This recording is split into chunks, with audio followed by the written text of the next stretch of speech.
नमस्कार, welcome back to my mini vlog. आज आहे मेन्स डे आणि या जगातल्या सगळ्या माझ्या ओळखीच्या अनोळखी सगळ्या पुरुषांना हॅपी मेन्स डे. प्रत्येक मुलीच्या आयुष्यामध्ये आपले बाबा तिचे हिरो असतात. माझ्या आयुष्यात देखील माझे वडील हिरो आहे, पण अनफॉर्च्युनेटली ते या जगात नाही आहेत आत्ता. पण त्यांच्यानंतर वेदांत मला प्रत्येक गोष्टीमध्ये त्यांच्यासारखंच सपोर्ट करतो आणि त्यांच्या इतकंच प्रेम मला देण्याचा प्रयत्न करतो. नेहमी मला कुठल्याही गोष्टीची कमी भासू नये याची काळजी तो घेतो आणि त्यांची उणीव तर पूर्ण नाही होऊ शकत आहे, पण वेदांत या कसरतीमध्ये परिपूर्ण नेहमीच उतरतो. काय सांगावं या वेदांतबद्दल? तोही माझ्या आयुष्यातला हिरो आहे. खूप प्रेमळ माणूस आहे, खूप समजूतदार आहे आणि खूप कमी बोलणारा, खूप कमी व्यक्त होणारा आहे.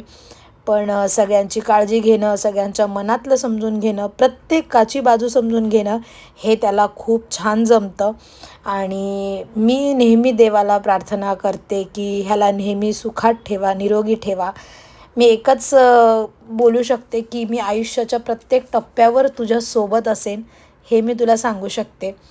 आणि मी खूप नशीबवान आहे की तुझ्यासारखा पार्टनर मला देवाने दिला आहे. माझ्या मीरायाला तुझ्यासारखा बाबा मिळाला आहे.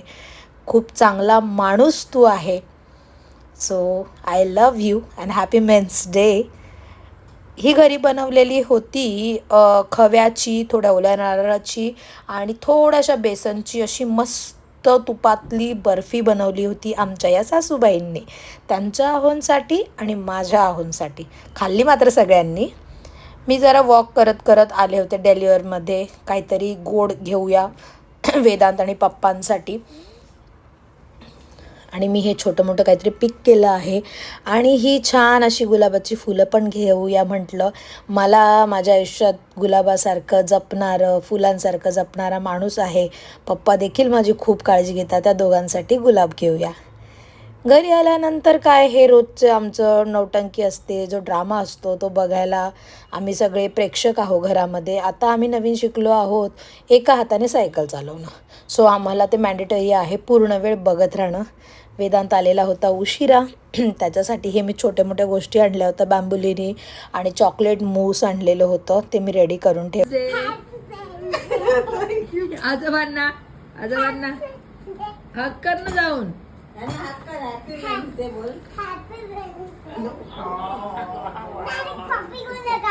मिराचा हट्ट चालू होता बाबाला आणि आजोबांना मी फुलं देणार. मग तिने दोघांनाही फुलं दिले. त्या दोघांनाही खूप छान वाटलं. आता वेळ होती गोड खाण्याची. पप्पांचा घास बघा केवढा उचलला आहे पप्पांनी, पण लकीली तो घास चाललेला आहे मिरायाकडे. आम्ही खुश आहोत. हा आमचा शेफ जे सगळ्या गोष्टी टेस्ट करून बघतो, त्याला देखील आवडलेलं आहे.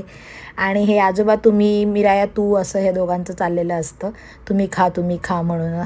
आणि आता आजोबांनंतर मग आम्हाला आठवतो की बाबाला पण भरवायचं आहे. व्हिडिओला प्लीज तुम्ही लाईक करा, शेअर करा, चॅनल सबस्क्राईब करा. Happy men's day.